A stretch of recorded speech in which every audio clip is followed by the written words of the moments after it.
주의 오른손이 나를 구원하시리이다. 환난 중에 참된 감사가 가능합니까? 기도하겠습니다. 아버지 하나님, 감사합니다. 시편 138편의 말씀처럼 혹시 환난 중에 내가 있는가?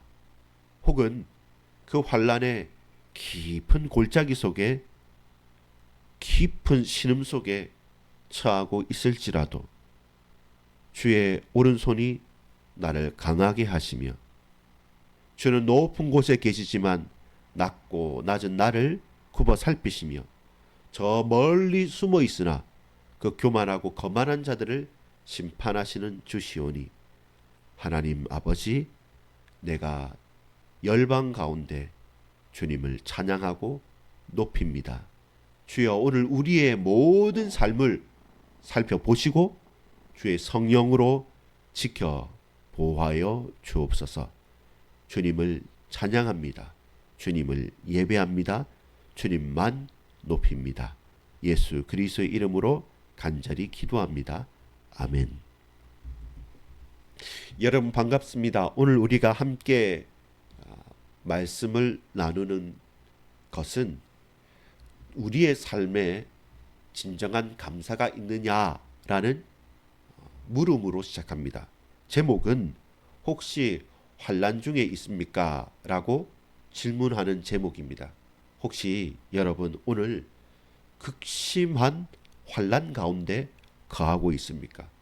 그 누구도 나를 도와줄 수 없고 내 형편 처지를 헤아릴 수조차 없다라고 생각하는 막막한 현실에 처하고 있습니까?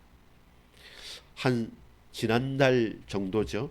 부슬부슬 비가 왔을 때 이 예배당 앞에, 그 4층 그 계단 앞에 이렇게 사람이 누워 있었습니다. 노숙자이셨죠. 밖이 너무 춥고 보슬비가 내려서 잠시 여기 누워 있다고 했습니다. 계단을 올라왔는데 사람이 누워 있으니까 선생님하고 깨우니까 제가 좀 더 자면 안 될까요? 라고 하길래, 그러면 바깥에서 자지 말고, 좀 시끄러울 수는 있지만 안에 들어와서 주무시라고, 이 교회입니다 라고 하니까 같이 이렇게 들어와서 저 장의자 맨 끝에 이렇게 주무시라고 했습니다. 그리고 혼자 준비를 하고 찬양도 하고 해도 계속 고나게 주무시더라고요. 그렇게 새벽 예배를 마치고 한 시간 정도 더 있었습니다. 계속 주무시기 때문에. 근데 제가 정말 힘들었던 건 뭐냐면, 다른 건 다 괜찮은데 그 사람이 체취라는 게 있지 않습니까? 저기 있었지만 제가 코가 별로 안 좋음에도 불구하고 체취라는 것은 심하고 또 강력했습니다. 그 어쩝니까? 그래서 좀 기다렸죠. 일어날 생각을 안 하고 이제는 8시쯤을 넘어가서 이제 주민센터나 이런 곳이 하게 돼서 이제 깨우고, 이제 체온이 낮아졌으니까 덜덜덜 떨길래 따뜻한 그 녹차를 한 잔 타 드리면서 드시라고, 제가 기다렸는데 나가야 될 일이 있어서 지금은 여기 주민센터나 좀 당신이 도움을 청할 수 있는 데를 좀 가야 될 것 같아 라고 하면서 어디에 뭐가 있고 뭐가 있고를 좀 안내를 해드렸습니다. 그러면서 이제 그분이 묻는 게, 제가 어디 좀 며칠이라도 묵을 곳이 없을까요? 라고 말씀을 하면서 그 정말로 간절한 눈빛을 보내는데, 그런 막막한 삶의 현장 가운데 있는 분이 왜 없겠습니까? 노숙인이기 때문에 그런 게 아니라, 많은 것을 가진 자라 할지라도 불안함이라고 할까요? 불안과 초조함과 어찌 될지 모르는 막막한 가운데서 있는 사람도 있습니다. 그러한 큰 환난 가운데 혹시 있습니까? 이때 오늘 시편 138편에 다윗은 찬양을 하고 고백을 하고 하나님께 영광을 돌립니다. 무엇으로 그렇습니까? 자, 1절은 이렇게 말씀합니다. 내가 전심으로 주께 감사하며 신들 앞에서 주께 찬송하리이다. 히브리 성경은 바로 말합니다. 내가 감사합니다. 내가 감사합니다. 전심으로요. 내가 감사하고 찬양합니다. 저 많은 신들 앞에서 주께 찬양합니다. 이렇게 시작합니다. 감사합니다 라고 하면서 시작을 합니다. 그 말은 감사하기 때문에 감사하기보다는 나의 신앙의 고백과 우리의 첫 고백이 감사인 것이죠. 하나님을 감사하고 감사할 수밖에 없는 내 인생임을 선포하고, 그럼에도 불구하고 우리에게 아직 남아있는 그 많은 환난과 문제 속에서 수많은 신들 앞에서 여호와 하나님이 참 하나님이심을 찬양하겠다는, 찬송하겠다는 다윗의 고백입니다. 그만큼 수많은 환난과 고통 속에 몸서리 침을 치면서 살아갔던 인물이 있겠습니까? 우리는 다윗을 왕으로서만 보지만 그가 왕 되기 전 혹은 왕위에 있으면서 숱한 전쟁과 많은 반역과 환난 가운데 노출됐던 사람이 바로 다윗입니다. 그래서 그는 먼저 고백합니다. 이 모든 과거와 현재와 미래를 보면서 내가 할 수 있는 첫 번째 고백이고 영원한 고백이고 완전한 고백은 하나님 감사합니다. 그리고 그 고백 가운데 내 삶을 내가 알지 못했지만 인도하셨고 또한 인도하고 계시고 앞으로도 역사하실 것을 확인하기 때문에 그렇습니다. 여러분, 나는 감사합니다. 그리고 나는 찬양합니다. 그리고 2절에 나는 예배합니다. 이것이 다윗의 평생의 고백이었습니다. 그가 환난 가운데 있든 아니면 큰 응답과 행복과 기쁨 가운데 있든 항상 다윗이 제일 많이 고백했던 것은 뭐냐면 하나님 감사합니다. 하나님 지금 찬양합니다. 그리고 내가 주 앞에 예배합니다. 저와 여러분이 환난 가운데 있을 때 잊어버린 것이 뭐냐면 감사입니다. 무엇입니까? 찬양입니다. 무엇입니까? 예배입니다. 그래서 우리가 그 환난을 벗어나서 내 삶이 가장 빛나고 행복한 환경으로 바뀌는 지름길, 척경은 무엇겠습니까? 우리가 의도했던 의도하지 않았던 결국 그 깜깜하고 눅눅하고 침침한 그 어둠의 통로를, 계곡을 딱 건너고 나서 보면 결국 내 삶은 어디로 가 있냐면 감사와 찬양과 예배 속으로 가 있을 때 언제 그랬냐는 듯이 우리의 환난에서 벗어나게 되는 겁니다. 환경이란 것은 조금 시차가 있습니다. 뭐냐면 이런 거예요. 지금 어렵기 때문에 힘든 게 아닙니다.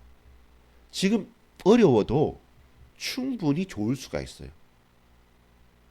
반대로 지금 환경이 좋다고 해서 무조건 내 삶이 행복한 것도 아닙니다.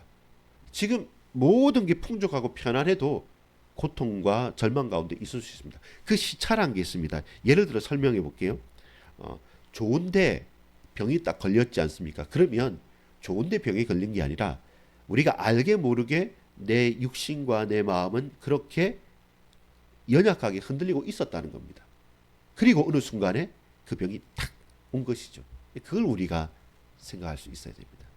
그리고 반대로 회복이 됐다면 회복되면 그때서부터 갑자기 몸이 변하고 오느냐, 그게 아니라 우리의 삶이 회복되고 나서도 우리의 육신은 따라오는 것이기 때문에 어느 정도는 겹쳐 있는 거죠.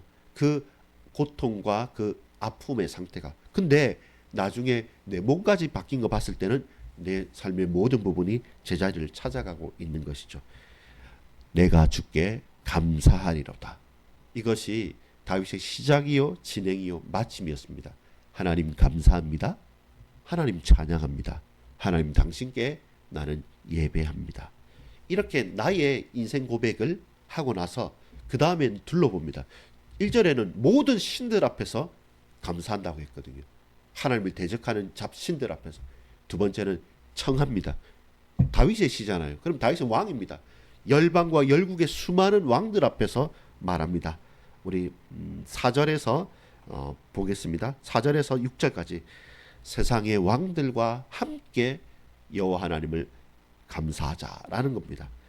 4절에 보면 여호와여 세상의 모든 왕들이 주께 감사할 것은 그들이 주의 입의 말씀을 들음이오며. 하나님의 말씀이 들려지고 하나님 말씀이 선포되어질 때 그 말씀을 무시하거나 그 말씀을 거부할 수 있는 왕이 있느냐? 없다라는 겁니다. 왕은 내가 법이요 내 말이 곧 진리이기 때문에 내 말대로 다 하는 존재인데, 근데 그것은 거짓입니다.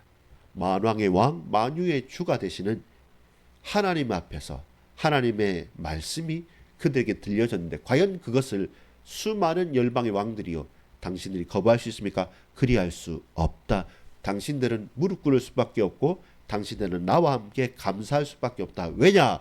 여호와의 말씀이 임하였기 때문에. 그 말씀의 길이 여호와의 도가 우리 앞에 펼쳐졌기 때문에 그 영광이 너무나도 크기 때문에 우리가 압도당해서 거부할 수 없다는 겁니다.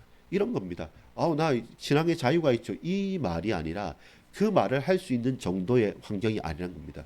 신앙의 자유가 있고 뭐가 있고 저렇게 우리는 뭐다, 그게 아니라 하나님의 영광이 우리에게 딱 임하여 버리면 거기에 압도당해서 우리가 말할 수도 다른 생각을 할 수도 없이 주님 앞에 벌썩 털썩 주저앉을 수밖에 없습니다. 왕들이 그럴 수밖에 없는 거죠. 왜 그렇습니까?